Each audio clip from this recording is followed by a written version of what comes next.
2 hauts gradés et 4 soldats de l'armée congolaise sont devant la cour militaire de Goma en procédure de flagrance pour répondre à des faits de meurtre d'une cinquantaine de fidèles de la secte Wazalendo à Nyabishongo. Le premier président de la cour militaire de Goma leur lit les griefs retenus contre eux. Mis à votre, vous êtes poursuivi, traduit devant nous, présenté devant la cour pour avoir donné la mort à 56 personnes, plus de 50 personnes, pour avoir détruit le matériel de l'État. Prévenu Bawili, présent.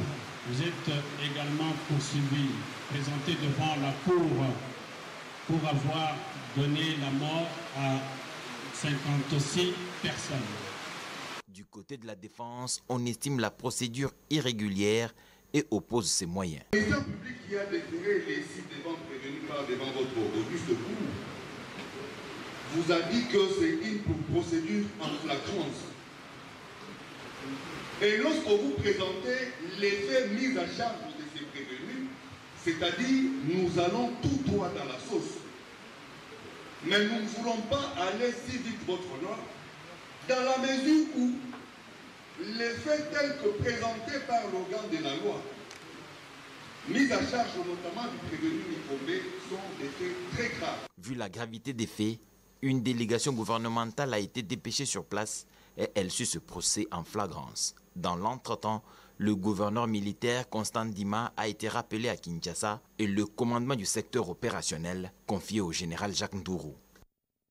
Le chef d'état-major adjoint, le général-major Ndourou, est en mission au Nord Kivu. Il a rappelé aux forces armées de la République démocratique du Congo leur mission régalienne en cette période où est décrété le cessez-le-feu.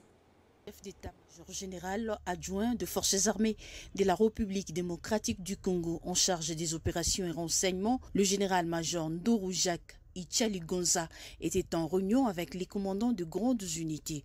Ce 6 septembre 2023, au centre de coordination conjointe des opérations. De nouvelles orientations ont été données aux militaires FARDC pendant cette période de cessez-les-feu dans le sens du respect des accords de chefs des États membres de l'EAC. Affirmation du lieutenant-colonel Njiki Kaiko, porte-parole des FARDC en province du Nord Kivu. Le général-major Ichaligonza Ndourou Jacques, chef d'état-major général des forces armées de la République démocratique du Congo, adjoint chargé des opérations et des renseignements, a été dépêché par le chef d'état-major général ici chez nous en province du Nord Kivu, au regard bien évidemment de la situation qui a prévalu ici. Et à ce titre, il a tenu à réunir le commandant de toutes les grandes unités qui mènent des opérations dans notre zone de responsabilité, et il a donné des nouvelles orientations par rapport bien évidemment à l'attitude que doivent avoir les éléments des forces armées de la République démocratique du Congo, bien que nous continuons à observer la trêve telle que voulue par les chefs d'État de la sous-région. Le général-major Ndourou Jacques Ichaligonza continue de suivre de très près la situation des lignes de front au Nord Kivu. Les rideaux sont tombés sur le sommet africain sur le climat 2023.